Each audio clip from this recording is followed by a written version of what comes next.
வணக்கம் குழந்தைகளே.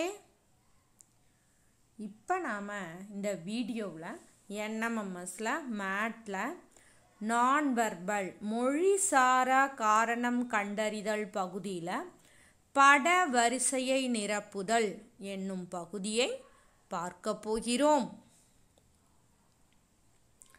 இந்த பட வரிசையை நிரப்புதல் அல்லது உருவ வரிசையை நிரப்புதல் பகுதியில் 3 அல்லது 4 படங்களை வரிசையாக கொடுத்திருப்பாங்க. அந்த வரிசைக்கு தர்க்க ரீதியான ஒரு காரணம் அல்லது ஒரு விதி பயன்படுத்தப்பட்டிருக்கும்.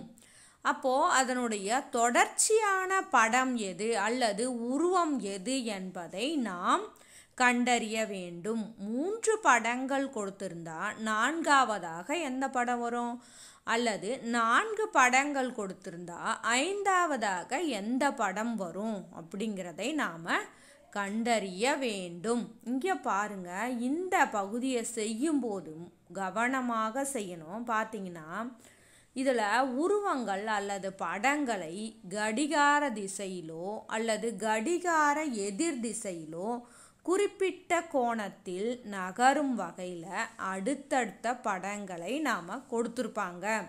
மேலும் அப்போ கடிகார திசை எதிர் திசையை நன்றாக தெரிந்திருக்கணும். இப்போ பாருங்கள், கடிகார திசைனா எப்படி, கடிகார முள் எப்படி நகருமோ அதுதான் கடிகார திசை. பாருங்க, இதுதான் கடிகார திசை. கடிகார எதிர் திசைனா எப்படி, கடிகார முள் ஒருவேளை எதிர் திசையில் சுழன்றால் எப்படி இருக்குமோ அதுதான் கடிகார எதிர் திசை. இப்போ புரியுதா குழந்தைகளே? கடிகார திசைனா இந்த மாதிரி சுழற்சி இருக்கணும், கடிகார எதிர் திசைனா இப்படி இருக்கணும் சுழற்சி. பாருங்க, அது மட்டும் இல்லாமல் ஒரு சில வினாக்களில் ஒரு சில உருவங்கள் படங்கள் மறையும் அல்லது புதிதாக தோன்றும். நன்றாக உற்று கவனிக்கணும். உருவங்கள் ஒரு சில படத்தில் மறையிற மாதிரியும் கொடுத்துருப்பாங்க. அதே மாதிரி கோடுகளின் எண்ணிக்கை, முனைகளின் எண்ணிக்கை, உருவங்களுக்குள் அமையும் உருவங்களின் தோற்றம், இவற்றிலெல்லாமும் நாம் கவனம் செலுத்தி நன்றாக நிதானமாக இந்த பகுதியை நாம் செய்ய வேண்டும். சரிங்களா? படக்கணக்கு தானே எளிதானதுன்னு நினைக்கக்கூடாது. இதை தான் நாம் நன்றாக உற்று கவனித்து செய்ய வேண்டிய பகுதி. இப்போ பாருங்கள், இதை பட வரிசையை நிரப்புதல் பகுதியினுடைய மற்றொரு பெயர் பட நகர்வு. இதை பட நகர்வுன்னு நாம் சொல்லலாம். இப்போ நாம் எடுத்துக்காட்டு கணக்குகளை பார்க்கலாம் குழந்தைகளே. முதல் எடுத்துக்காட்டு பாருங்கள். முதல் படம் பாருங்கள். ஒரு செவ்வக வடிவத்துக்குள்ள வட்ட வடிவம், 2 வட்ட வடிவங்கள் இருக்குது. அடுத்த படம் பாருங்க, 2 செவ்வக வடிவங்களுடைய ஒரு முனையில் ஒரு வட்டத்தை போட்டிருக்காங்க. அப்போது இந்த 3வது படம் பாருங்க, முக்கோணத்துக்குள்ள 2 வட்ட வடிவம் இருக்குது. அப்போது இதுக்கும் நாம் ஒப்பிட்டு பார்க்கும்போது அப்போது எப்படி வரணும், அப்போ முக்கோணத்துக்குள்ளே இன்னொரு முக்கோணம் வரணும். கவனித்து பாருங்கள் இந்த படங்களில் இதே தர்க்க ரீதியான காரணத்தை பயன்படுத்தி பாருங்கள். முக்கோணத்துக்குள்ளே இன்னொரு முக்கோணம் வந்துடணும். ஆனால் இந்த நடுவில் இருக்கிற வட்டம் ஒரு முனையில் போயிடணும் இல்லைங்களா, மேல் பக்கமாக இருக்கிற முனையில். அப்போ பாருங்கள், முக்கோணத்துக்குள்ளே முக்கோணமே இந்த ஒரு படத்தில் தான் இருக்குது. அதே மாதிரி வட்டம் அந்த முனையில் போட்டிருக்காங்க. அப்போது இந்த விடை தான் சரியான விடை. புரிகின்றதா குழந்தைகளே? இன்னொரு எடுத்துக்காட்டு நாம் பார்க்கலாம். இப்போ பாருங்க, எடுத்துக்காட்டு 2. ஒரு 4 பக்கங்கள் 4 கோணங்கள் இருக்கின்ற ஒரு உருவமைப்பை கொடுத்துருக்காங்க டைமண்ட் ஷேப்பில். அதனுடைய ஒவ்வொரு முனையையும் இணைக்கிற மாதிரி கோடுகள் போட்டிருக்காங்க அடுத்த படத்தில். 3வது படம் ஒரு அறுகோணம் வடிவம் கொடுத்துருக்காங்க. அப்போது அதுக்கு 4வது படம் என்ன, அதான் வினா. இப்போ பாருங்கள், இப்போ 4 முனைகள் இருக்கும்போது 4 முனைகளையும் இணைக்கிற மாதிரி கோடு இருக்குது. இப்போ 6 முனைகள் இருக்குது. 6 முனைகளையும் இணைக்கிற மாதிரி கோடு இருக்கிற உருவம் தான் சரியான விடை. இப்போ பாருங்கள், இதில் 4 பக்கங்களுக்குள்ள கோடு இருக்குது. இதில் பாருங்கள் பக்கங்களுக்குள்ளே தான் கோடு, இதுவும் பக்கத்தை இணைக்கிற மாதிரி தான் கோடு. இந்த ஒரு உருவத்தில் மட்டும்தான் அதனுடைய முனைகளை இணைக்கின்றவாறு கோடு இருக்குது. அப்போது இதுதான் சரியான விடை. அவர்கள் கொடுத்திருக்கின்ற குறிப்புகளை கொண்டே நாம் அடுத்த படத்தை நாம் நிரப்ப வேண்டும். புரிகின்றதா? அடுத்தது பாருங்க. இப்போ ஒரு கடிகார கணக்கு பாருங்க. முதல் படத்தில் மணி 12:30, இரண்டாவது படத்தில் 11:30, மூன்றாவது படத்தில் 9:30, நான்காவது படத்தில் 6:30. இது எந்த சுழற்சியில் இருக்குது பாருங்கள், எதிர் கடிகார சுழற்சியில் இருக்குது. அதுக்கு பிறகு முதல் படத்துக்கும் இரண்டாவது படத்துக்கும் வித்தியாசம் 1 மணி இல்லைங்களா? அடுத்தது இரண்டாவது படத்துக்கும் மூன்றாவது படத்துக்கும் வித்தியாசம் 2 மணி இல்லைங்களா? பாருங்கள், 11:30, அதன் பிறகு 9:30, அப்போது 2 மணி நேரம் வித்தியாசம் இருக்குது. அப்புறம் இங்கே பார்த்தீங்கன்னா 3 மணி நேரம் வித்தியாசம் இருக்குது, 3 மணி நேரம். அப்போது 1, 2, 3 இதுக்கு அடுத்த படம் எப்படி வரணும்? 4 மணி நேரம் வித்தியாசம் வரணும். எவ்வளோ நேரம்? 4 மணி நேரம். அதுவும் எதிர் கடிகார சுழற்சிலையும் இருக்கணும். இப்போ 6:30லேருந்து 4 மணியை குறைச்சோம்னா என்ன வரும்? 2:30. அப்போது 2:30 எதில் இருக்குது பாருங்கள், இதில் பார்த்தோம்னா 3:30 இருக்குது, இதில் தான் 2:30 இருக்குது, இதில் 12:30 இருக்குது, இதில் 1:30 இருக்குது. அப்போது 2:30 என்பது தான் 2:30 என்பது தான் சரியான விடை. நன்றாக கவனித்து பாருங்கள் குழந்தைகளே. இந்த கடிகார முட்கள் எதிர் கடிகார சுழற்சியில் சுழலுது, அதே நேரம் நேர வித்தியாசம் ஏறு வரிசையில் இருக்குது. அப்போ 2 கருத்துக்களையுமே நம்ம கவனித்து எது சரியான விடை வரும் என்பதை கண்டறிய வேண்டும். அடுத்த படம் பார்க்கலாம். அடுத்த எடுத்துக்காட்டு 4.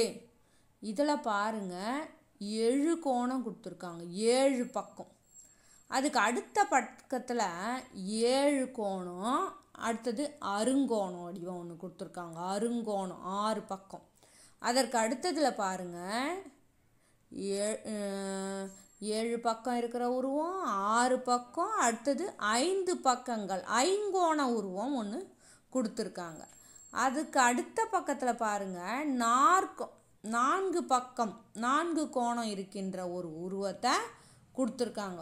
இப்போ பாருங்கள், முதல்ல 7 பக்கம், அடுத்தது 6 பக்கம், அடுத்தது 5 பக்கம், அடுத்தது 4 பக்கம்.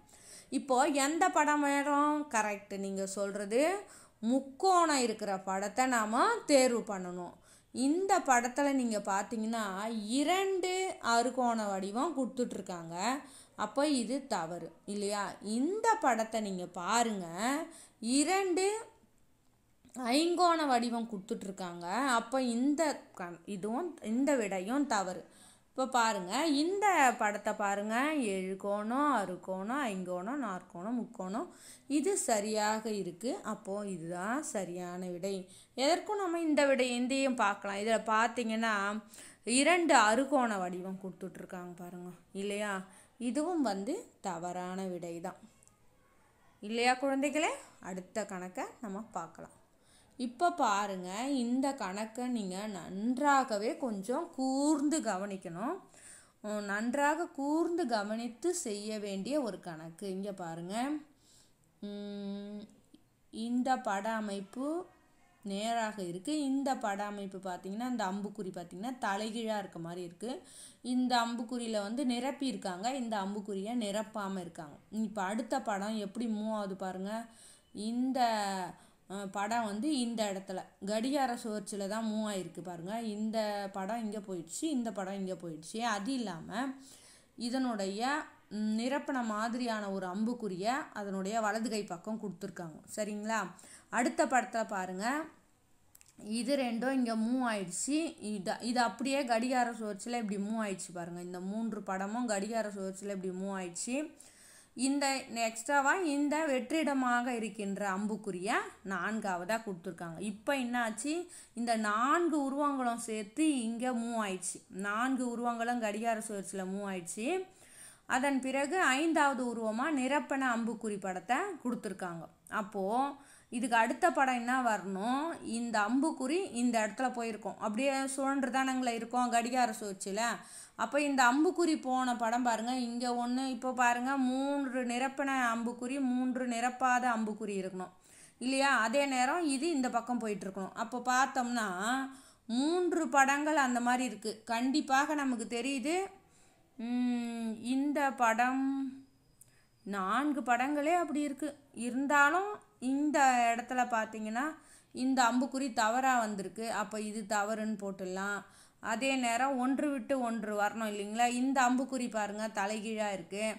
அப்போ இதையும் தவறான விடைன்னு போட்டுடலாம். இப்போ இந்த 2 படங்களில் நாம் கவனிக்கிறோம். கவனித்தோம்னா பாருங்கள், இதில் இந்த அம்புக்குறி 2 அம்புக்குறிகளும் சரியாக இருக்குது. இந்த ஒரு அம்புக்குறி மட்டும் தவறாக இருக்குது. இது தலைகீழாக தானங்களே இருக்கணும். நிரப்பப்படாத அம்புக்குறி தலைகீழாக இருக்கணும். அப்போது இதுவும் தவறான விடை இல்லைங்களா. அப்போது இது 1 தான் சரியான விடை. பார்க்குறப்போ கொஞ்சம் சிரமமாக இருக்கிற மாதிரி தெரியலாம், ஆனால் கொஞ்சம் ஊன்றி கவனித்தா எளிதாக நாம் விடையை கண்டுபிடித்து விடலாம். இந்த பட நகர்வு கணக்குகள் எல்லாமே இப்படித்தான் இருக்கும் குழந்தைகளே. அந்த கடிகார திசைக்கு முக்கியத்துவம் தரணும், கடிகார எதிர் திசைக்கு முக்கியத்துவம் தரணும், கோணங்களை பார்க்கணும், பக்கங்களை பார்க்கணும், சுழற்சியை நன்றாக கூர்ந்து கவனித்து நாம் செய்ய வேண்டும். சரிங்களா. அடுத்தது பாருங்கள், இப்போ நாம் பயிற்சி கணக்குகளுக்கு வந்துட்டோம். இந்த படங்களை முதல்ல சதுர வடிவம், சதுரத்துக்குள்ளே சதுரங்கள் இருக்கின்ற அதுலேயும் நிரப்பியிருக்காங்க. அந்த நிரப்பியிருக்கிறது எந்த வகையில் நிரப்பியிருக்காங்கன்னு பார்த்து செய்யுங்க இந்த கணக்கை. அதுக்கு அடுத்தது முக்கோணத்தை ஒன்றா கூட்டிக்கிட்டே போயிருக்காங்க. எந்த அமைப்பில் கூட்டியிருக்காங்கன்றதையும் நீங்கள் கவனித்து செய்யுங்க. அடுத்த பயிற்சி கணக்கு பாருங்கள். முக்கோணம், அதுக்கப்புறம் சதுரம், அதுக்கு அடுத்தது அதாவது ஐங்கோணம் ஒன்று இணைச்சிருக்காங்க, அடுத்து அறுகோணம் இணைச்சிருக்காங்க. கொஞ்சம் கூர்ந்து கவனிங்க. கவனித்து ஒவ்வொரு கணக்குகளையும் பாருங்கள். நன்றாக சிந்தித்து செய்யுங்கள் குழந்தைகளே. இங்கே பாருங்கள், மீண்டும் ஒரு கடிகார கணக்கு வந்திருக்கு. அதன் பிறகு பாருங்கள் அம்புக்குறி கணக்கு ஒன்று மீண்டும் வந்திருக்கு. நீங்கள் நோட்டு புத்தகத்தையும் பேனாவையும் எடுத்துக்கொண்டு நன்றாக சிந்தித்து இந்த கணக்குகளை எல்லாம் செய்து பாருங்கள் குழந்தைகளே. எவ்வளவு பயிற்சி செய்கிறீர்களோ அவ்வளவு உங்களுக்கு வெற்றி வாய்ப்பு பிரகாசமாக இருக்கும். நன்றாக பயிற்சி செய்து எல்லா கணக்குகளையும் செய்து பாருங்கள், விடையை கண்டறியுங்கள். இப்போ நாம் NMMSல மேட்ல நான் வெர்பலில் பட வரிசையை நிரப்புதல் என்ற பகுதியை பார்த்தோம். நீங்கள் அனைவரும் தேர்வில் வெற்றி பெற வாழ்த்துக்கள். நன்றி. வணக்கம் குழந்தைகளே.